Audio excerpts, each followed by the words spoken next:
Youth Congress സംസ്ഥാന അധ്യക്ഷൻ രാഹുൽ മാങ്കൂട്ടത്തിൽ റിമാൻഡിൽ. തിരുവനന്തപുരം മഞ്ചൂർ കോടതി ഈ മാസം 22 വരെയാണ് രാഹുലിനെ റിമാൻഡ് ചെയ്തത്. രാഹുലിന് ശാരീരിക ബുദ്ധിമുട്ടുകളില്ലെന്ന മെഡിക്കൽ റിപ്പോർട്ടിന്റെ അടിസ്ഥാനത്തിലായിരുന്നു കോടതി നടപടി. രാഹുലിനെ പോലീസ് പൂജപ്പുര ജയിലിലേക്ക് മാറ്റി. ദിവസം മുഴുവൻ നീണ്ട നാടകീയ സംഭവങ്ങൾക്കൊടുവിലായിരുന്നു രാഹുൽ മാങ്കൂട്ടത്തിൽ പൂജപ്പുര ജയിലിലേക്ക് എത്തിയത്.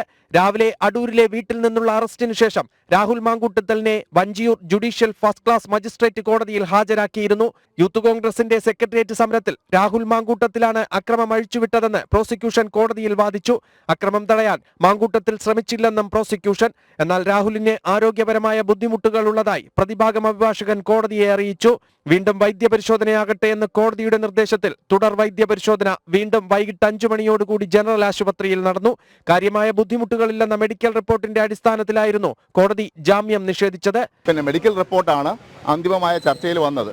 അതിൽ ഞങ്ങൾ ഉന്നയിച്ച വാദം ഏറ്റവും അവസാനം എടുത്ത മെഡിക്കൽ റിപ്പോർട്ട് വേണം ജാമ്യത്തിന് പരിഗണിക്കേണ്ടതെന്നുള്ളതാണ്.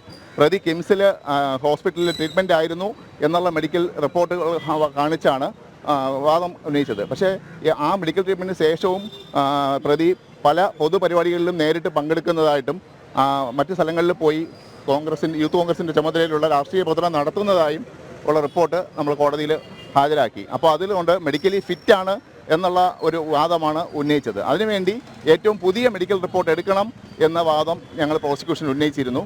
അറസ്റ്റിനു പിന്നിൽ രാഷ്ട്രീയ നീക്കമെന്നും മേൽക്കോടതിയെ സമീപിക്കുമെന്നും രാഹുലിന്റെ അഭിഭാഷകനും അറിയിച്ചു. പ്രതിഷേധം ഒരു ക്രമസമാധാന പ്രശ്നമായിട്ട് കണക്കാക്കുന്ന ഒരു സർക്കാരാണ് കേരളം ഭരിക്കുന്നത്. അതിന്റെ ഒരു ബഹിർസ്ഫുരണങ്ങളാണ് ഈ സംഭവിച്ചുകൊണ്ടിരിക്കുന്നത്. ഇതിനെ നിയമപരമായി എല്ലാ രീതിയിലും നേരിടാനുള്ള ഈ സംഘടന പ്രാപ്തരാണ്, നേരിടുക തന്നെ ചെയ്യും. ഇതിന് അത് കോൺഗ്രസിന്റെ നേതൃത്വം തീരുമാനിക്കുകയായിരിക്കും. എവിടെയാണ് ജില്ലാ കോടതി പേരെടുക്കണോ ഹൈക്കോടതി കൊടുക്കണമെന്ന് കോൺഗ്രസ് നേതൃത്വം തീരുമാനിക്കും. 7 മണിയോടുകൂടി രാഹുലിനെ കോടതി വളപ്പിന് പുറത്തെത്തിച്ചപ്പോൾ യൂത്ത് കോൺഗ്രസുകാർ പ്രതിഷേധവുമായി എത്തി.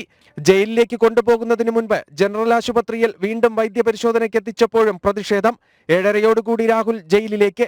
ഈ മാസം 22 വരെയാണ് റിമാൻഡ് കാലാവധി. അറസ്റ്റിൽ പ്രതിഷേധിച്ച് യൂത്ത് കോൺഗ്രസ് നാളെ സെക്രട്ടേറിയറ്റ് മാർച്ച് നടത്തും. ജനം, തിരുവനന്തപുരം.